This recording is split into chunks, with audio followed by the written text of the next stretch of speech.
교회 여러분 안녕하세요. 네, 반갑습니다. 한 주간 동안 평안하셨는지요? 사순절 둘째 주일 예배에 함께 하심을 환영합니다. 지난 한 주간 추위가 기승을 부렸는데요. 늘 강건하시기를 기원합니다. 오늘 예배는 3.1절을 앞두고 올해 105주년 3.1절인데요. 3.1운동 기념주일로 오늘 예배를 드립니다. 일제의 압제에 항거하면서 자유와 독립을 위해 민족이 대동단결했던 평화의 3.1운동의 기독교적인 의미를 깊이 생각하는 그런 예배로 여러분을 초대합니다. 이를 위해서 숙명여대 명예교수이신 역사학자 이만열 교수님께서 3.1운동과 기독교라는 주제로 하늘뜻을 펴주시겠습니다. 매년 3.1절이면 향인공동체가 함께 연합기도회를 드립니다. 올해도 독립문 앞에서 기도회가 계획되어 있습니다. 독립과 평화를 위한 우리 민족의 하나님 나라 운동이었던 3.1 혁명을 되새기며 오늘날 우리 그리스도인의 사명을 일깨우는 오늘의 예배가 되시기를 바랍니다. 지잉 울림에 이제 마음을 모아서 침묵으로 예배를 시작하겠습니다. 생명, 정의, 평화의 하나님께서 이 시간 우리와 함께 하시기를 기원합니다.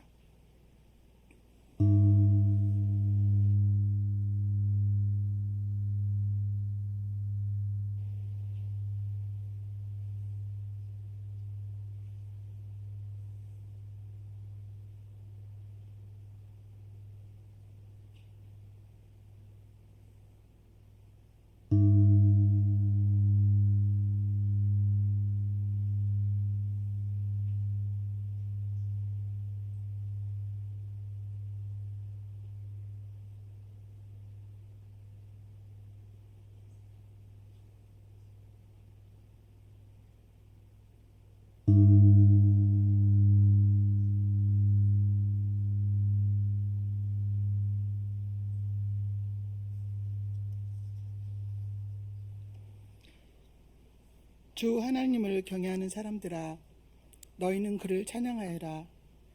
야곱의 자손아, 그에게 영광을 돌려라. 이스라엘 자손아, 그를 경외하여라. 그는 고통을 받는 사람의 아픔을 가볍게 여기지 않으신다.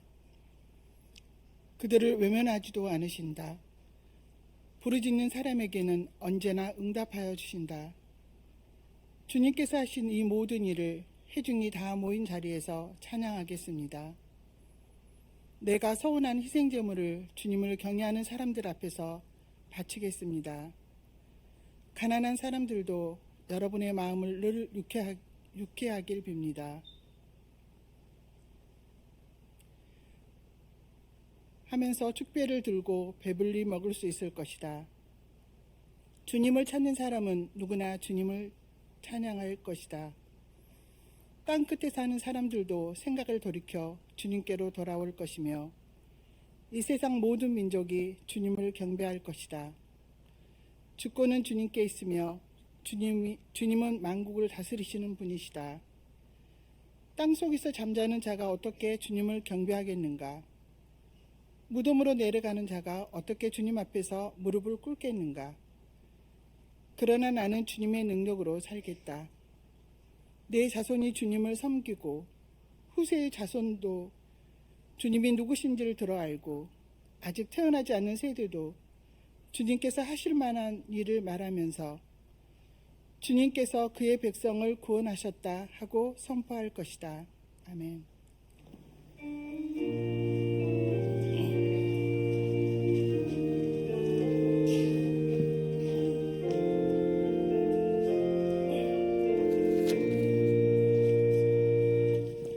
우리 사이에 십자가 섰으니 승하고 나를 당한 표라.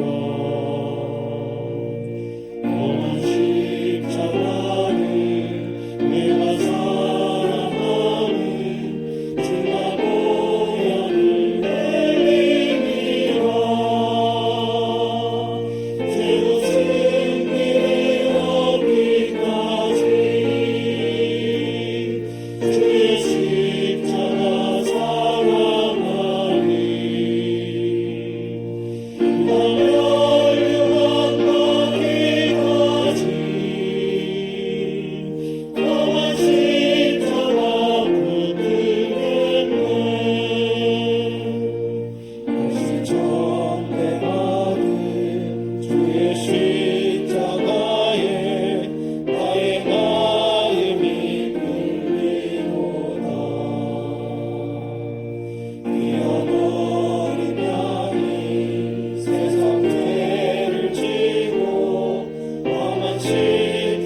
저희가 오늘 사순절 둘째 주일이자 3.1운동 105주년 기념주일 예배로 모여 제단을 쌓습니다. 한 세기보다도 더 오래전에 하나님께서는 우리 민족 가운데 하나님을 믿는 선각자들을 내세워 3.1 대혁명이라는 이 민족 최초의 시민혁명의 불길을 허락하시고 이를 통해 이 민족을 임금의 나라에서 국민의 나라로 이끄셨습니다. 오등은 자의 아조선의 독립국인가 조선인의 자주민임을 선언. 저희 조상들은 이렇듯 독립과 자주를 선언했건만 저희는 부족하여 아직도 독립의 완성, 통일에 이르지 못하고 저희 스스로 자주민으로 살고 있는지조차 확신하지 못함을 고백합니다. 다 저희의 잘못입니다. 저희를 불쌍히 보시옵소서. 오늘 한반도는 남과 북을 구별할 것 없이 평화의 기회를 탕진한 채 서로를 향해 내 탓이라고 손가락질할 뿐 화해하고 미래를 함께 그려나갈 생각이 없어 보입니다. 이렇게 내 탓임을 분명하게 인정하고 새 길을 모색하지 못하는 저의 속 좁음과 비겁함도 고백합니다. 용서하옵소서. 이제 한반도 북쪽에서는 민족의 개념도 버리고 남쪽을 교전국, 적대국으로 대하겠다고 공언해서 걱정이 많습니다. 남쪽이 그 화를 부추겼습니다. 그동안 조심스럽게 쌓아온 평화의 노력도 다 물거품이 되는 것 같습니다. 36년 전 이맘때 NCCK는 민족의 통일과 평화에 대한 한국기독교의 선언에서 분단으로 인해 우리 마음에 오랫동안 품어왔던 증오와 적개심을 회개한다고 했건만 2024년 오늘 그 증오와 적개심은 더 커지고 있습니다. 우리의 약함과 나태함을 고백합니다. 용서하옵소서. 우리가 3.1운동을 기쁨으로 맞지 못하고 이렇게 죄책 고백으로 맞는 것이 많이 안타깝습니다. 임금이 버린 나라를 국민들이 주인되어 되찾겠다고 나서면서 3.1운동은 축제가 되었다고 알고 있습니다. 그날의 함성을 저희가 이제 한낱 화석화된 역사가 아니라 우리의 자랑이요 오늘 시민활동의 밑돌이 되게 하옵소서. 이만열 교수를 통해 주시는 하늘 말씀에서 저희가 3.1 혁명의 정신을 이 시간 되살리는 길을 찾게 하옵소서. 희망 없는 세상에 희망의 나침반이 되시는 하나님, 당신을 믿고 의지할 때 응답하시고 약속한 바를 주시는 하나님, 이제 저희가 이 민족의 미래를 위해 당신께 매달립니다. 저희의 절박한 심정을 보시고 이 한반도에서 전쟁의 악령을 물리치시며 화해와 평화의 영으로 함께 하옵소서. 하나님, 저희는 사순절을 지나면서 이 고통의 시대에 저의 자세를 돌아봅니다. 아픔이 있는 것이 세상의 중심이라는 가르침에 따라 여전히 환대의 대상이 되지 못하고 있는 성소수자의 아픔을 되새깁니다. 또 기후변화 시대에 아픔을 겪고 있는 검은머리 물대새와 쌍꼬리 부전나비, 수원 청개구리에게도 미안하다고 위로의 말을 건넵니다. 차마 아프다고 말할 입조차 갖지 못한 미물에게서 고통의 외침을 듣겠습니다. 이것이 창조 질서의 보존을 향해 나아가는 저의 작은 노력이 되게 하옵소서. 하나님, 저희가 지난 주일에는 이 광화문 세예배당의 건축을 결산하고 건축위원회를 마무리하는 절차를 가졌습니다. 집은 지어졌습니다. 당신의 도우심으로 일을 마쳤습니다. 감사합니다. 이제는 당신의 집을 채우는 큰일이 남아 있습니다. 만민이 기도하는 집이 되게 하겠습니다. 하나님 선교의 기지도 되도록 저희가 노력하겠습니다. 부디 이 집이 하나님 보시기에 아름다운 선교의 전당이 되게 하시고 가능하다면 젊은 기운들이 넘쳐나는 집이 되게 하옵소서. 이제 다음 달에는 저희가 당신의 종 장로들을 선출하는 절차도 계획하고 있습니다. 그동안 저희가 많이 부족하여 교우들의 모범이 되며 교우들과 함께 하나님의 사역에 앞장설 장로들을 세우지 못해 왔습니다. 이제 새 집에서 새 힘 얻어서 새 일을 하고자 하는 저희의 충심을 보시고 일꾼들을 허락하옵소서.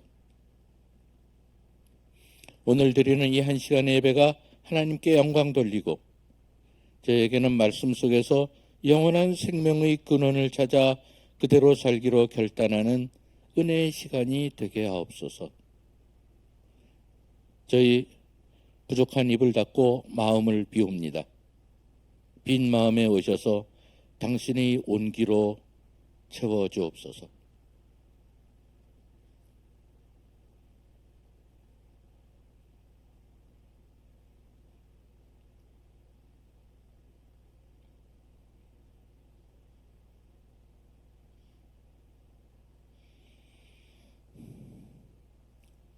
오늘도 아픈 곳으로 달려가 당신의 순환을 증언하고 하나님 나라를 앞당기며 그 과정에서 민족의 독립과 자주도 완성하라 축구하시는 예수님 이름으로 기도합니다.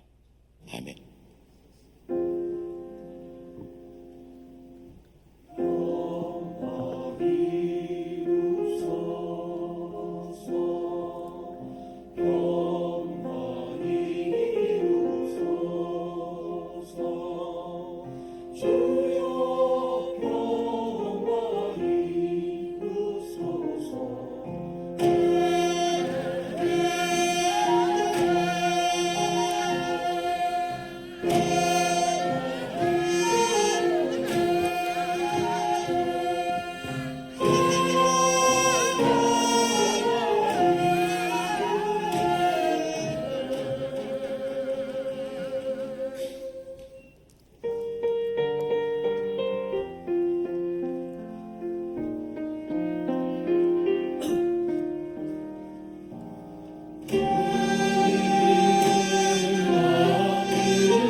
삶을 통해서 나타남을 믿습니다. 하나님의 나라가 우리의 삶 속에서 이루어짐을 믿습니다. 우리는 해방을 위한 주님의 선택 속에서 이루어지는 부활을 믿습니다. 우리는 주님이 보여주신 진리 안에서 날마다 새로워짐을 믿습니다.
말씀은 제1성서의 예레미야서와 제2성서의 로마서입니다.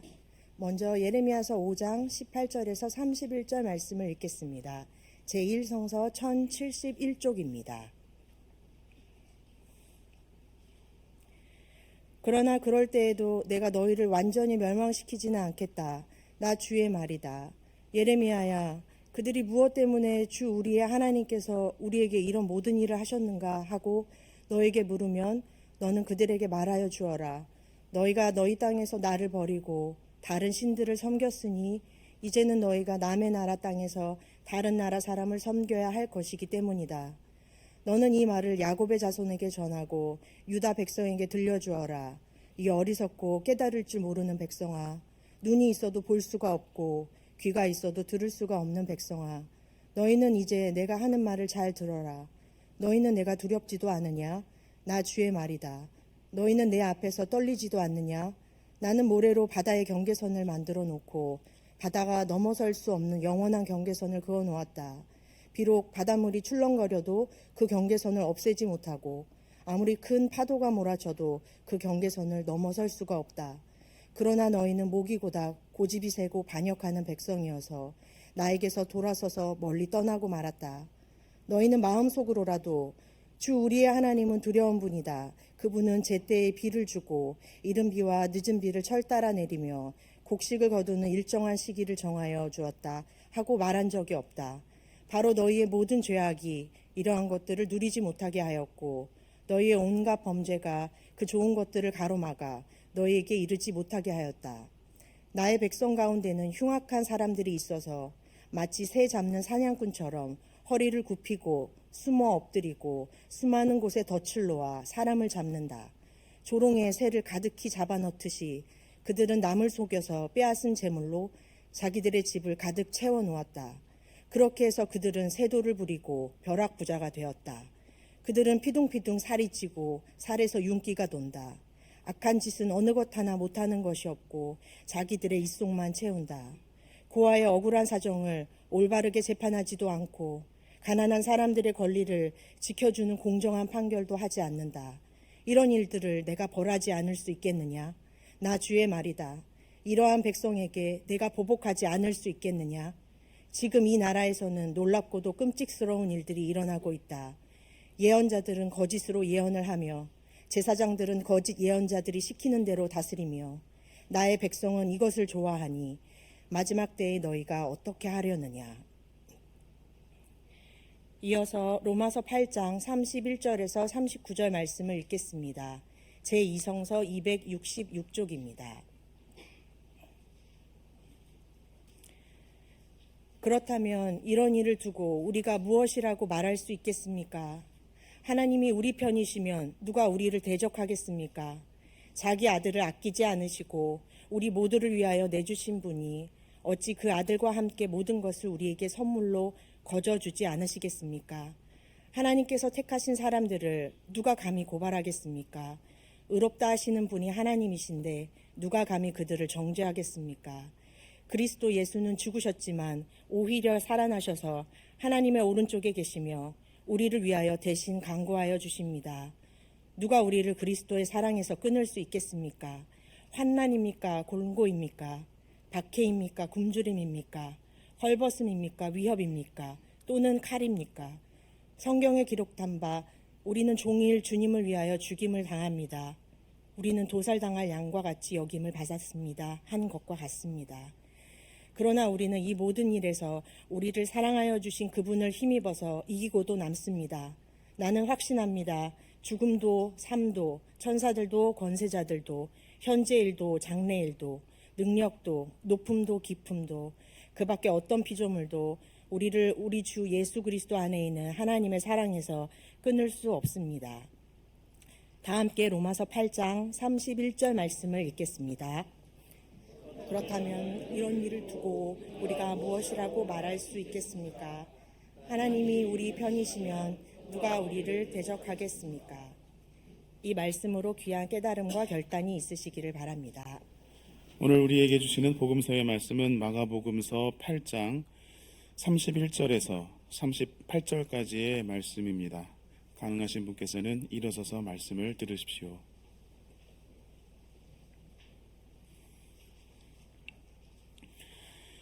그리고 예수께서는 인자가 반드시 많은 고난을 받고 장로들과 대제사장들과 율법학자들에게 배척을 받아 죽임을 당하고 나서 사흘 후에 살아나야 한다는 것을 그들에게 가르치기 시작하셨다. 예수께서 드러내놓고 이 말씀을 하시니 베드로가 예수를 바짝 잡아당기고 그에게 항의하였다.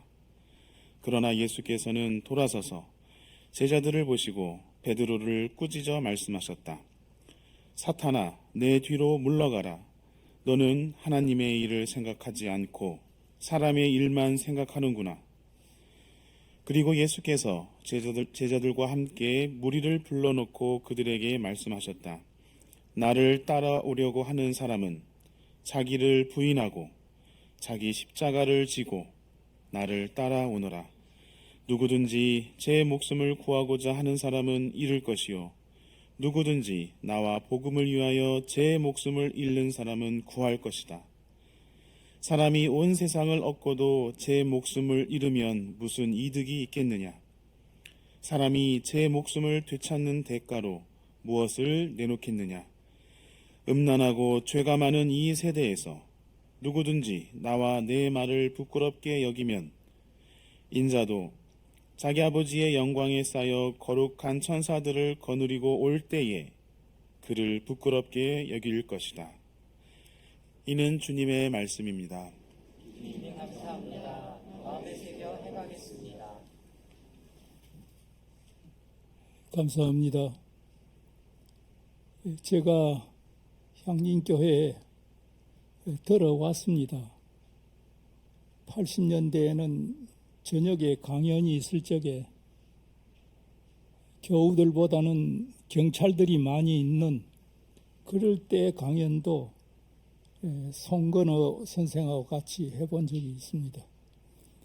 주일 예배에 참석하는 것은 오늘 처음이 아닌가 싶습니다. 안병뮤 선생님은 저를 참 좋아했습니다. 제가 고심파 출신입니다.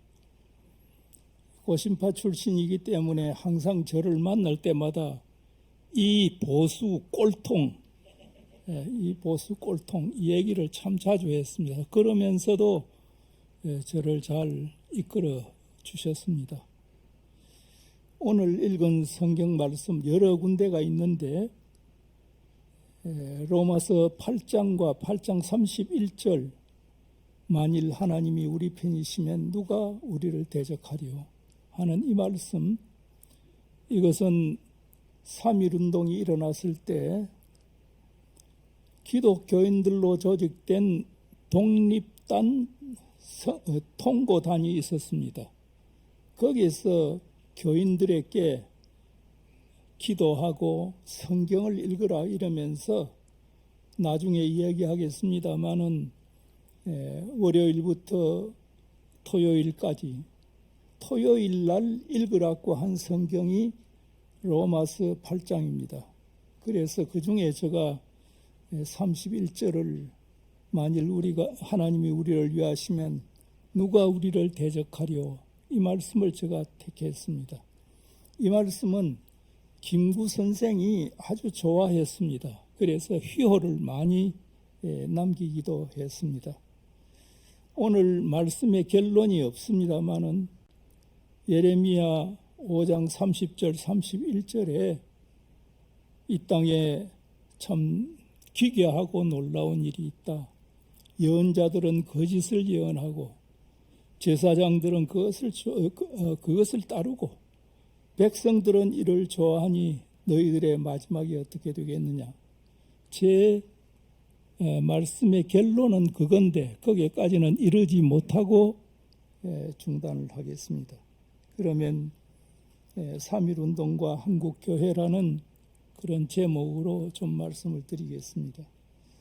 3.1운동은 1919년 3월 1일 서울의 태화강과 파고다 공원을 비롯해서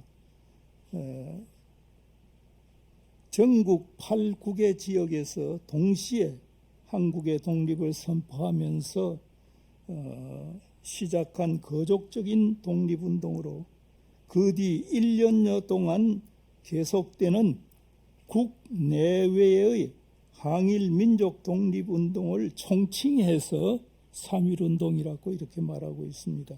이 운동은 지역과 사회적 계층, 종교와 이념, 남녀노소를 넘어서서 민족의 독립을 쟁취하려는 항일 독립운동이었습니다.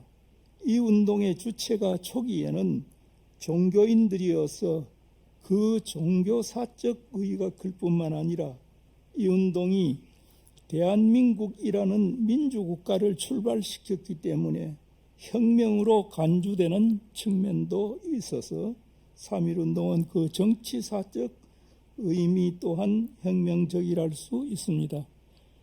제가 그냥 말을 못하기 때문에 원고를 전부 다 작성을 했습니다. 그 원고를 우리 목사님께 드렸으니까 혹시 저 얘기를 들어보고 난 뒤에 좀 원고가 필요하다 싶으면 목사님께 요청하시면 드릴 수 있을 것입니다. 3월 1일을 거사일자로 잡은 것은 그해 1월 22일에 돌아가신 고종의 장례날이 3월 3일로 정한 것과 관련이 있습니다. 당시 고종에 대해서는 독살설이 있었습니다. 그렇기 때문에 우리 백성들이 많이 흥분하고 있었습니다. 고종의 인산일이 장례일이 3월 3일로 결정이 되었습니다. 그러자 여기에 때를 맞추어서 거족적 민족운동을 하려고 했는데 3월 2일은 주일날이었습니다. 그래서 이날은 기독교인들을 배려해서 이날 하지 않고 3월 1일로 이렇게 당겼던 것입니다. 그 당시에 서울역에 하차하는 인원만 보더라도 평소 매일 평균 1,500명에서 1,600명 정도가 서울역에 내렸습니다. 그런데 2월 26일이 되니까 3,000여 명이 내렸고 27일 날은 6,000여 명이 내렸습니다. 그러니까 고종의 장례일에 참가하기 위해서 전국적으로 사람이 모였습니다. 이런 기회를 이용해서 독립운동을 해보자 하는 이야기였습니다. 3월 1일 낮 12시경부터 선언서에 서명한 민족대표 33인이 인사동 소재 태화관에 모이기 시작했습니다. 오후 2시까지 길선주, 유여대, 정춘수, 김병조 이 다 기독교 목사들입니다. 33인 중에서 이 4사람을 제외하고 29명이 참석을 했습니다.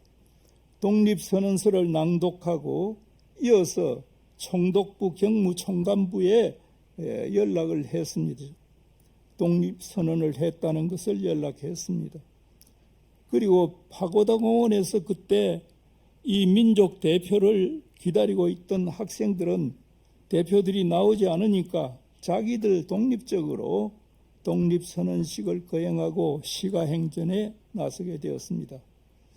이날 만세운동을 일으킨 곳은 서울을 비롯해서 약 8군데, 전국적으로 8군데였습니다. 고종의 장례날인 3월 3일에도 예산, 개성, 사리원, 수원, 수안, 송림, 곡산, 통천 등지에서 3월 3일 고종의 인산일에도 만세운동이 일어났습니다. 만세운동은 사흘 말까지 집중적으로 일어났다가 점차 퇴조하게 되었습니다. 일본 군경의 탄압이 가혹한 데다가 파리 강화회의에서 1차 대전을 마무리하기 위한 파리 강화회의가 파리에서 열렸는데 이 회의에서 조선 독립 문제를 논의하지 않기로 했다는 보도가 있었기 때문에 4월이 지나면서 조금씩 퇴조하기 시작했습니다. 4월 1일 전국 67개 지역에서 일어난 것을 정점으로 해서 4월 11일까지는 매일 10여 곳 이상 일어났습니다. 50곳 이상 일어난 날만 3일이었습니다. 그리고 30곳 이상 일어난 날도 15일이나 되었습니다.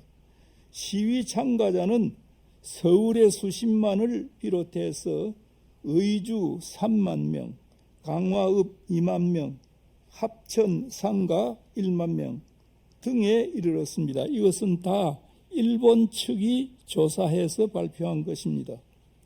이 통계는 일제가 50명 이상의 시위를 조사한 데 따른 것으로서 이 통계에 따르면 19년 3월 4월에는 전국적으로 1214회 그리고 시위에 110만 명이 참가했고 3월과 5월에는 1542회에 202만 명이 참석했다고 되어 있습니다. 전국 218개 군 중에서 212개 군에서 참가를 했습니다. 그러나 이런 일제의 공식 통계와는 달리 2000여 회가 넘었다는 우리 측 독립운동 측 기록이 있고 박은식 선생의 한국 독립운동지 혈사라고 하는 책에서는 1년간 1천만 명이 참여했다고 증언하고 있습니다. 처음에는 독립선언서 말미의 공약 3장에 따라서 비폭력, 평화적인 방법으로 진행이 되었습니다. 그러나 일제가 총검으로 무차별 살육을 감행하자 사상자가 많이 일어났고 그래서 폭력화한 곳도 있었습니다. 일제 측 통계에 의하면 그해 3월에서 5월까지 46,948명이 체포 투옥이 되었습니다. 2만 명에 가까운 이들이 미결수 혹은 기결수로 수감되었습니다. 15,900여 명이 부상당했고 7,500여 명이 살해당했습니다. 47개의 교회당과 2개의 학교 그리고 715채의 한국인 민가가 불타버렸습니다. 그러면 이런 3.1운동의 배경이 어떤 것인가 하는 겁니다. 불법과 폭력으로 한국을 강점한 일제는 언론 결사, 집회의 자유와 정치 사상의 자유를 박탈했고 생존권을 위협하는 등 한국인을 공포로 몰아갔습니다. 그들은 치안 대책으로 태형을 보완했습니다. 조선 왕조 시대까지 매를 때리는 태형이죠. 이걸 갑오개혁 이후에는 없앴는데 이 태형을 일제는 다시 부활했습니다. 1911년 1만 8천여 명에 달하는 즉결 처분이 18년에 가면은 8만 2천 명으로 늘어났습니다. 동맹파업도 1916년에 6건에 362명이었던 것이 1918년에는 50건에 4,500여 명으로 늘어났습니다. 쌀값도 1914년 일석당 평균 15원이던 것이 17년 말에는 20원 선이 넘었고 19년 3월에는 40원 선을 상회하게 되었습니다. 이는 일제강점 초기 식민지 백성의 삶을 옥죄고 있던 사회경제적 상황이 매우 비참하게 되었음을 의미하는 것입니다. 1918년 우리가 잘 아는 바와 같이 1차 세계대전이 끝나고 피압박 민족에게 민족 자결이라는 희망적인 소식이 전해왔습니다. 미국 대통령 윌슨이 제창한 민족 자결 원칙은 당시 유럽에서 오스트리아 제국과 러시아 제국 및 터키 제국의 지배하에 있던 유럽의 백인 기독교 지역에 적용하려는 그런 선언이었습니다. 영국, 프랑스 등 당시 전승국의 식민지나 아시아, 아프리카의 비백인, 비기독교도 식민지에 대해서는 적용하려는 것이 아니었습니다. 때문에 유럽 지역의 유고슬라비아, 체코슬라비아, 폴란드 등 8개 나라가 이 민족 자결주의에 의해서 독립을 맞게 되었습니다. 영국, 프랑스 등 전승국의 지배하에 있거나 유럽 밖에 존재하는 아시아, 아프리카 지역의 비지배 민족에게는 이 민족 자결 원칙이 적용되지 않았습니다. 일본은 1차 세계대전 때 중국 청도에 있는 독일 조차지를 공격해서 승리했습니다. 그렇기 때문에 1차 대전 때는 일본은 전승국에 해당이 되었습니다. 베르사유 조약 안 440개 조가 있습니다. 그 가운데 조선 문제가 아예 포함되지 않았습니다. 민족 자결 원칙이 전승국 식민지나 유럽 밖의 식민지에는 거의 적용되지 않았기 때문에 당시 조선에도 적용될 수가 없었습니다. 그럼에도 불구하고 조선인들은 전승국 제국주의자들의 이런 의도에 개의치 아니하고 세계사의 반전을 기하렸고 3.1운동을 일으켜 기선을 제압했다고 할 수 있습니다. 말하자면 당시 민족 자결이라는 복음이 조선 민족에게는 해당되지 않았음에도 불구하고 이를 제 것으로 만들어서 용감히 일어선 최초의 민족이 우리 민족이요. 이 원칙을 자기의 운명에 적용시켜 권리한 최초의 봉화가 3.1운동입니다. 3.1운동의 배경에는 앞에 거론한 배경 못지않게 한국인의 주체적인 활동을 무시할 수 없습니다. 1차 세계대전이 끝날 무렵 세계사의 움직임을 간파한 해외 독립운동가들은 기민하게 움직였습니다. 중국의 망명한 여운령 등은 1918년 8월 20일 상해 프랑스 조계지에서 신한청년당을 조직하고 그해 11월 11일 1차 세계대전이 종결됨에 따라 파리 강화회의의 대표 파견을 서둘러서 19년 2월 1일 김규식 선생을 상해에서 출발시켰습니다. 김규식은 3월 13일 파리에 도착, 평화회의 한국민 대표단을 설치하고 독립청원서의 한국 독립항공서 외에 한국 독립항공서 등 여러 문서들을 작성해서 강화회의에 제출하고 각국 대표와 언론에 배포했습니다. 그에 일어난 3.1운동의 결과 나중에 다시 조금 설명하겠습니다마는 1919년 4월 11일에 상해에서 대한민국 임시정부가 수립되자 파리에 파견된 김규식의 신분은 신한청년당 대표에서 대한민국 임시정부 대표로 이렇게 변경이 되었습니다. 상해에서 파리 강화회의의 대표를 파견했다는 소식은 각국에 산재했던 우리 독립운동계를 고무시켰습니다. 파리에 파견된 대표들을 뒷받침하기 위해서는 여러 곳에서 독립운동 세력이 움직여야 했습니다. 신한청년당도 국내와 일본, 만주, 노령 지역의 대표를 파견, 각지의 독립운동을 활성화시켰습니다. 선우액이라고 하는 이 백오인 사건 때 걸려서 고생을 많이 한 분입니다. 이분은 국내에 들어와서 이승훈, 양전백, 길선주, 이승훈 장로, 양전백, 길선주 두 분 목사님이죠. 등 33인 가운데 이 세 분이 다 들어 있습니다. 서북 지방 기독교 지도자들을 만나서 독립운동을 논의했습니다. 이광수 등은 일본에 파견돼 가지고 독립운동을 고취하고 28 독립운동의 선언서를 작성한 후에 다시 상해로 돌아왔습니다.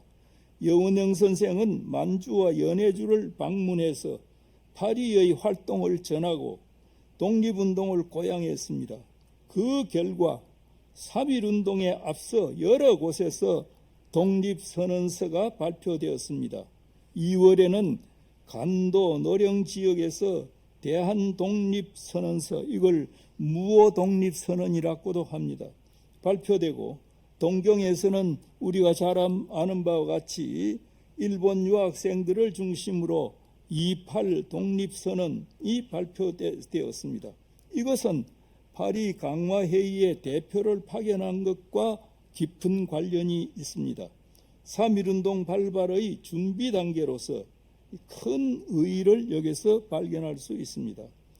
이런 해외의 움직임과 함께 국내에서는 종교계를 중심으로 독립운동을 계획하고 있었습니다. 종교계가 중심이 되었던 것은 일제강점 후 대부분의 언론 사회단체가 해산되어 민족운동을 이끌고 갈 수 있는 마땅한 조직이 없었습니다.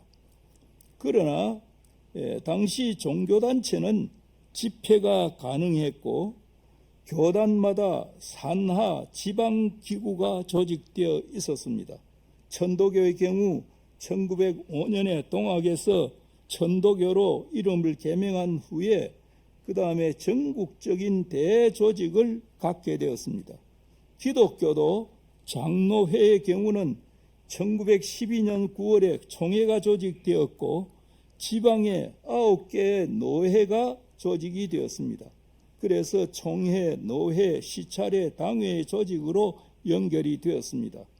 감리회의 경우 북감리회는 연회 산하의 10개의 지방회, 남감리회의 경우는 연회 산하의 7개의 지방회를 갖고 있었습니다. 그래서 그들도 연회, 지방회, 구역회로 연결되는 조직망을 갖고 있었던 셈입니다. 천도교와 기독교는 각기 개별적으로 독립운동을 계획하다가 2월 중순부터 합작이 계획되었습니다. 천도교와 기독교와의 연대에는 백오인 사건 이래 민족운동으로 촉망받던 이승훈 장로가 큰 영향력을 발휘했고 불교와의 연대에서는 최린, 한용운의 노력이 컸습니다. 이렇게 종교계가 3.1운동의 중심 역할을 한 데에는 일제강점하에서 종교기관만이 치외법권적으로 유일하게 합법적인 집회활동 공간을 가졌다는 것을 무시할 수 없습니다. 또 주목되는 것은 한국 기독교인들이 민족운동 참여를 경계하면서 선교사들이 당시에 정교 분리 정책을 아주 강력하게 강조하고 있었습니다. 선교사들이 그렇게 정교 분리 정책을 강조한 것은 오히려 교회가 그 안에서 독립운동을 할 수 있는 공간을 만들어 주었다고 해석해 볼 수도 있습니다. 그러면 3.1운동의 진앙에 대해서는 생략을 하고 3.1운동의 의의에 대해서 조금 말씀드리겠습니다. 3.1운동은 독립운동사에 큰 영향을 미쳤습니다.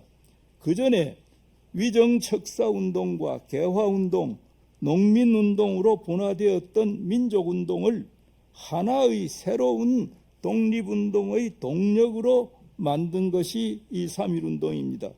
3.1운동 후 만주 지역을 중심으로 한일 무장 독립투쟁이 활발하게 전개되었습니다. 북간도에서는 북로군정서, 대한독립군, 서로군정서, 대한의용군, 광복군 총령 등이 조직되어 일본군과 교전을 벌였습니다. 1920년에 들어서 봉오돈 전투 6월이죠. 청살리 전투 10월에서 큰 승리를 거두었습니다.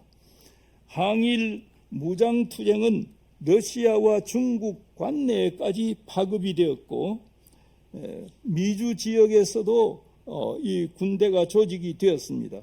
활발하게 전개된 해외 독립운동은 국내 민족운동에도 자극을 주어서 고등교육을 위한 밀립대학 기성회가 국내에서 이루어졌습니다.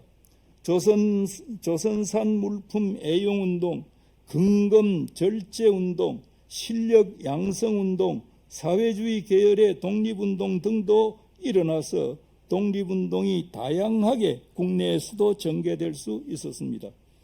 무엇보다 3.1운동은 한국 민주화 운동에 큰 영향을 미쳤습니다. 3.1운동은 종래 독립운동의 성격만 강조되었고 민주화 운동의 측면은 강화되어 왔습니다. 3.1운동은 한국사에서 민주공화제 국가를 탄생시키는 획기적인 계기를 만들었다는 점에서 학계에서는 일부 3.1 혁명이라고까지 이렇게 불러야 마땅하다는 주장도 있습니다. 한반도에서 민중이 역사의 주인공으로 등장하게 된 것은 그리 오래지 않습니다. 고려시대에도 민중들이 신분 해방운동을 전개한 적이 없지 않았으나 주체로 등장되지는 않았습니다. 조선 후기에 이르러 민중들은 홍경래의 난을 계기로 밀란 형태의 농민운동을 일으키게 되었고 1862년에는 임술년입니다. 임술밀란으로 총칭되는 37건의 대소 농민 저항운동이 일어났습니다. 그런 저항들이 온축되어 폭발된 것이 1894년에 동학농민혁명이라고 할 수 있습니다. 그 뒤에도 민권신장을 위한 독립협회운동도 있었지만은 지배자들은 고종을 비롯한 지배자들은 오히려 황제권을 강화해서 대한제국을 탄생시키는 등 역사의 흐름을 아주 역행을 하고 있었습니다. 그러나 3.1운동은 조선조 멸망 이후에도 여전히 잔존했던 양반 지배자 중심의 왕조의 질서를 걷어내는 계기를 만들었습니다. 독립운동계도 3.1운동 이전에는 옛 왕조를 회복하겠다는 의미의 복벽운동은 독립운동을 하지만은 벽은 임금입니다. 임금 체제를 회복하는 그런 내용의 독립운동이 있었습니다. 이 복벽운동의 성격이 잔존하고 있었습니다. 그러나 1917년에 상해에서 발표된 대동단결선언이 저 황제권 소멸의 때가 1910년 얘기죠. 때가 곧 민권 발생의 때요. 구한국 최후의 날은 곧 신한국 최초의 날이라고 천명한 것은 국민주권의 이론을 정립하는 데 큰 계기가 되었습니다. 대동단결 선언에 이어서 대한독립선언서, 아까 말씀드렸던 무호독립선언이라고 됐습니다. 28 독립선언 역시 독립운동으로 건립될 국가는 민주주의에 입각한 신국가임을 명시했습니다. 3.1 독립선언에서도 독립한 새 나라의 주인이 되는 민주의 나라임을 분명히 했습니다. 1919년 4월 11일 비록 해외에서 이루어진 것이지만 민주의 나라가 세워졌다는 것은 한민족이 출애굽의 역사를 시작한 것이며 조선민족이 민주라는 새 생명을 가진 나라로 새로 탄생했음을 의미합니다. 독립선언서를 통해 조선의 독립을 선언한 조선민중은 1919년 4월 11일 상해 프랑스 조계지에서 국호를 대한민국으로 하는 임시정부를 건립했습니다. 이에 앞서 국내에서는 3.1운동을 준비하고 있던 기독교 측의 감리교 측입니다. 현순 목사, 이분은 영어를 아주 잘하는 분이었습니다. 현순 목사를 상해 쪽으로 파견을 합니다. 파견하여 가지고 조선의 독립운동을 세계에 알리는 한편 독립선언 이후 상해를 중심으로 해서 정부 수립을 준비하도록 부탁을 했습니다. 국내 독립운동계의 파송을 받은 현순 목사는 3월 1일 상해에 도착했습니다. 3월 1일 이전에 파송이 돼가지고 3월 1일에 상해에 도착해가지고 여운홍 선생의 동생입니다. 김규식, 선우혁, 김철, 이광수 등과 협의해서 해외 독립운동가들과 연락해가지고 상해로 모으는 한편 독립선언에 따른 이제 독립을 선언했으니까 나라를 세워야 되는 거죠. 독립선언에 따른 정부 조직을 추진하게 되었습니다. 4월 10일 밤 29명의 조선의 각도를 대표하는 독립운동가들이 모여서 밤새도록 토론을 했습니다. 이 모임 이름을 그 뒤에 임시의정원이라고 했습니다. 국회 댁입니다. 그 이튿날 10개조로 된 임시헌장을 발표했습니다. 헌법입니다. 그리고 국호를 대한민국으로 하는 임시정부를 수립했습니다. 대한민국은 민주공화국인, 첫 조가 그렇습니다. 대한민국은 민주공화국임이라는 임시헌장 제1조는 몇 번에 걸친 개헌에도 불구하고 그대로 유지되다가 임시정부 하에서 그대로 유지되다가 그다음 1948년 대한민국이 건국이 아니라 이루어지자 헌법 제1조로 이렇게 등장하게 되었습니다. 우리가 잘 아는 바와 같이 대한민국은 민주공화국이다라고 하는 것은 이미 19년 4월 11일 임시정부를 수립할 때 대한민국은 민주공화제임 하는 그것을 그대로 계승해가지고 이루어졌다는 것입니다. 과거 황제의 나라였던 대한제국은 3.1운동을 통해 백성이 주인인 나라 대한민국으로 새롭게 탄생했습니다. 그러기에 선진들은 이러한 역사의식을 반영하여 3.1운동을 3.1혁명이라 불렀는데 3.1혁명이란 용어는 1930년대에 오면 독립운동가들 사이에서는 아주 보편화된 그런 용어였습니다.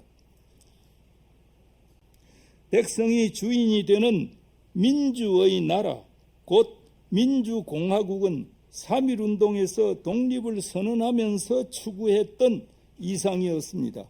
3.1운동의 민족 지도자 이승훈 장로는 재판 과정에서 어떤 나라를 세우려고 했느냐는 일제 재판관의 질문에 대해서 우리는 백성이 주인이 되는 나라를 세우려고 한다 라고 당당하게 대답했습니다.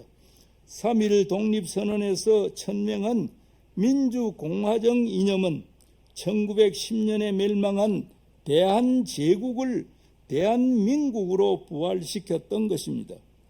국토와 국민이 빼앗긴 상태에서 건립된 대한민국은 국가를 통치하기 위해 임시정부, 행정부와 임시의정원, 국회죠. 의회를 설치해서 일제에 항거하면서 독립운동을 영도하는 중요한 역할을 감당하게 되었습니다. 3.1운동은 세계사적 의미도 큽니다. 1차 대전 후 전승 강대국 중심으로 새로운 세계 질서를 만들어가고 파리 강화회의 베르사유 조약이냐 하는 것이 거기에서 진행되고 있었습니다. 베르사유 체제를 말합니다. 이는 지배 세력에 변동을 가한 구체제의 연속이었습니다. 3.1운동은 베르사유 체제라는 새로 탄생한 강권 체제에 저항한 최초의 세계사적 움직임입니다.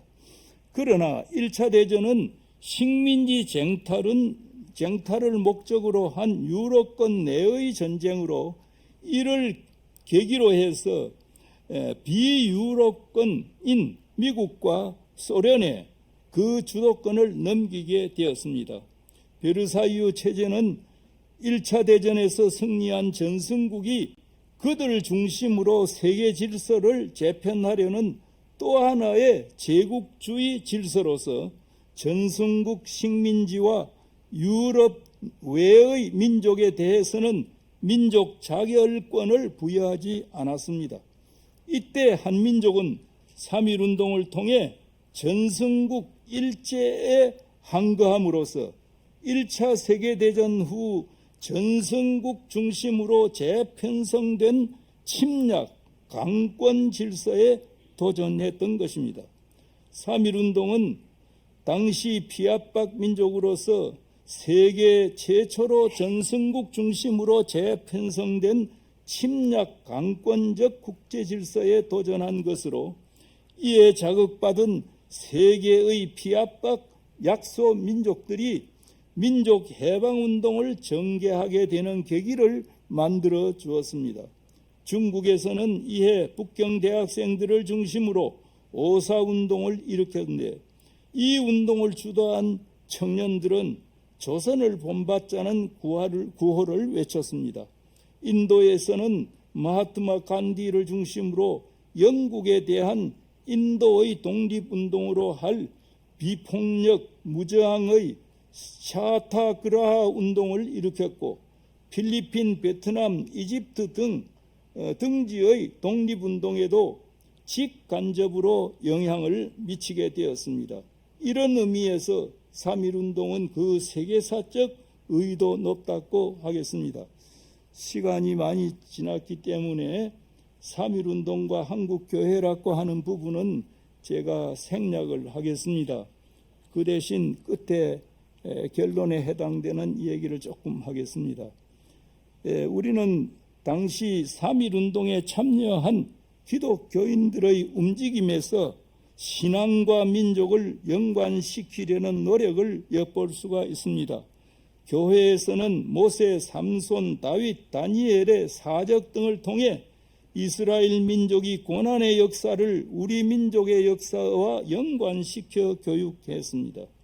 또 3.1운동의 만세 시위가 한창일 때 기독교회가 작성한 독립단 통고문을 뿌리면서 시대의식을 민족운동과 연결시키려고 했습니다. 그 통고문에는 첫째, 매일 3시에 기도하고, 둘째, 주일은 금식을 하고, 셋째, 매일 성경을 읽는데 월요일은 이사야 10장, 화요일은 예레미야 12장, 그리고 수요일은 신명기 28장, 목요일은 야고보서 5장, 금요일은 이사야 59장, 토요일은 아까 말씀드린 대로 로마서 8장, 이것을 읽도록 권했습니다. 여기서 민족운동을 신앙고백과 신앙생활의 차원에서 연관시키려고 했음을 우리는 일부 확인할 수가 있습니다.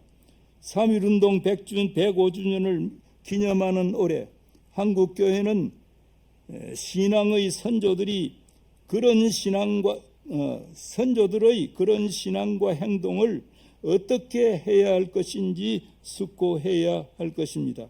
3.1운동은 민족의 독립을 위해 지역과 계층, 종교와 이념, 남녀와 노소를 초월하여 전개한 항일 독립운동이었습니다. 특히 천도교와 기독교, 불교가 연대하여 이 거대한 운동을 폭발시켰습니다. 종교 간의 이런 연대와 협력은 지금 한국 교회에 어떤 메시지를 주고 있습니까? 3.1운동에서는 일제라는 외세의 침략 강점을 물리치고자 했는데 해방 80년을 바라보는 오늘날은 외세의 지배를 완전히 우리가 벗어나고 있는가? 기미 독립선언은 분명히 한국의 자주 독립과 한국민의 자주 민임을 선언했는데 지금은 어떤 상태인가? 오늘의 상태를 보는 한국 교회의 해안이 필요할 것으로 생각합니다. 3.1운동과 기미 독립선언서에서는 평화를 강조하였습니다. 거기에 인용하는 것은 제가 생각하겠습니다. 오늘날 한국의 분단은 주변 나라들의 평화 및 안위와도 깊은 관련이 있습니다. 한반도의 평화와 통일은 한민족의 자주독립을 추구할 뿐만 아니라 동양 평화, 나아가서는 세계 평화에도 크게 기여할 것입니다. 한국교회는 3.1운동 105주년을 맞아 한국이 세계의 역사에 줄 수 있는 귀한 선물이 바로 한반도의 평화 통일을 기하고 이를 다짐하고 이 분단의 삶을 평화적으로 극복할 수 있는 데 있다고 생각합니다. 아무런 무기도 들지 않고 맨손으로 조국의 자주 독립을 구현하려고 노력했던 선진들을 되돌아보면서 한국교회도 평화 통일과 세계 봉사의 가치를 새롭게 다짐하게 되기를 이 시간 간절히 기원합니다. 제 이야기는 여기서 마치겠습니다. 다 함께 말씀을 생각하면서 침묵하도록 하시겠습니다.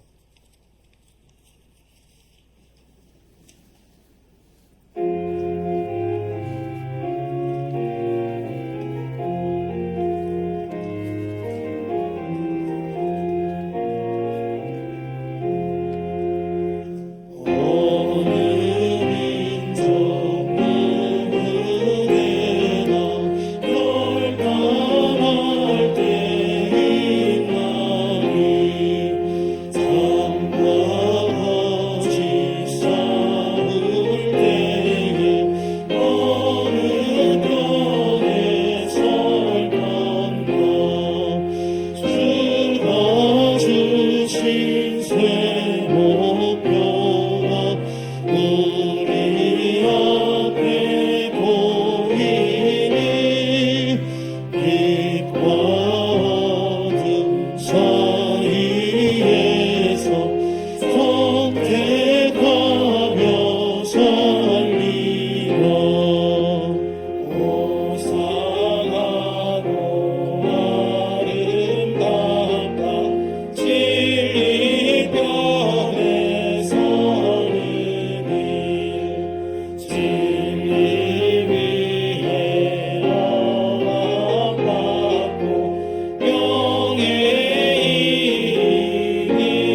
아버지, 유대 땅에서와 같이 나라 안팎에서 현재도 놀랍고 끔찍한 일들이 일어나고 있습니다.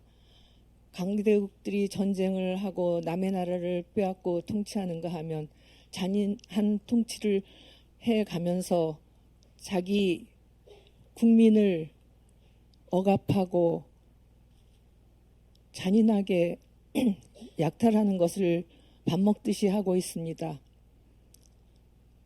3.1운동을 일으켜 국민이 주권 주인이 되는 세상으로 바꾼 우리 선조들의 온몸으로 고난을 맞서며 살다 간 것을 기억하며 저희가 오늘을 살게 하시옵소서. 매일매일 새로운 날을 열어주시는 하나님 아버지, 오늘도 저희가 예배 드릴 수 있게 해주신 것을 감사드립니다.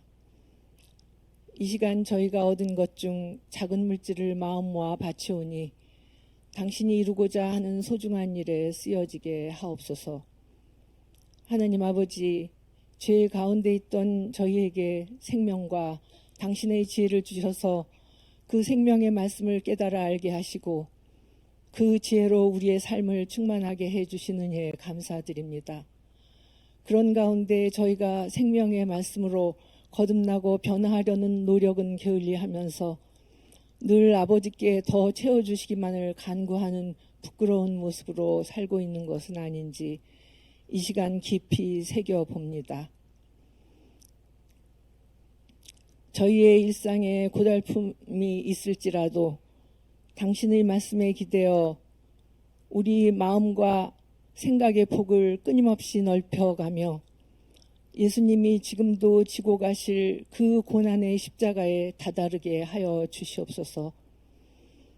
저희가 매일 겪는 크고 작은 일상사를 넘어서 하나님 나라를 갈망하며 도처에서 어렵고 힘든 모습으로 현존하시는 예수님을 만날 수 있게 하여 주시옵소서.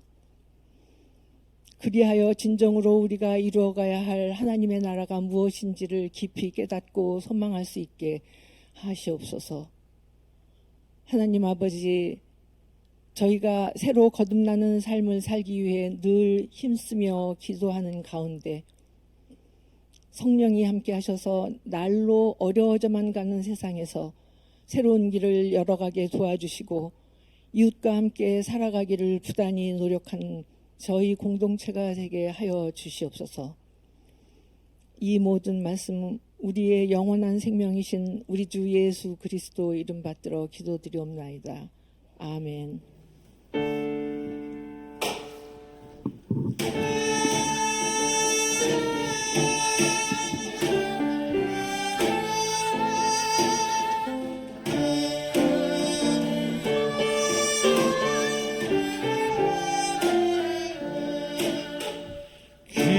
길이신 예수여 하게 하소서. 당신을 따르며 걷게 하소서. 당신 안에 하나 된 형제와 함께 구원의 바른 길로 가게 하소서. 진리신 예수여 믿게 하소서. 당신 말씀 진리로 믿게 하소서. 당신 안에 하나 된 형제와 함께 진리의 복된 사도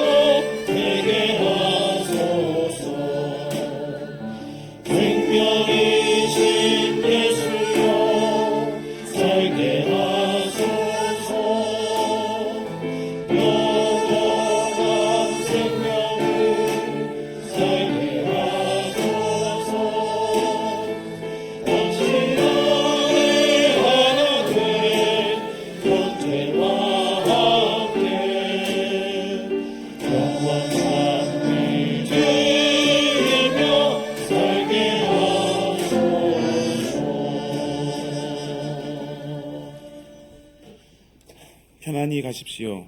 자유인으로 사십시오. 3.1혁명의 새로운 세상을 만들어 가십시오. 우리 신앙을 바탕으로 새로운 사회, 새로운 나라, 새로운 민족을 이루도록 기도하십시오. 자주와 독립의 나라로 이끄신 하나님의 영이 언제나 우리와 함께 하심을 믿습니다. 함께 축복의 기도를 드립시다.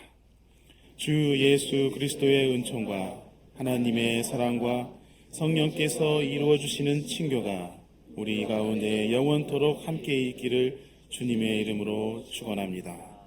아멘.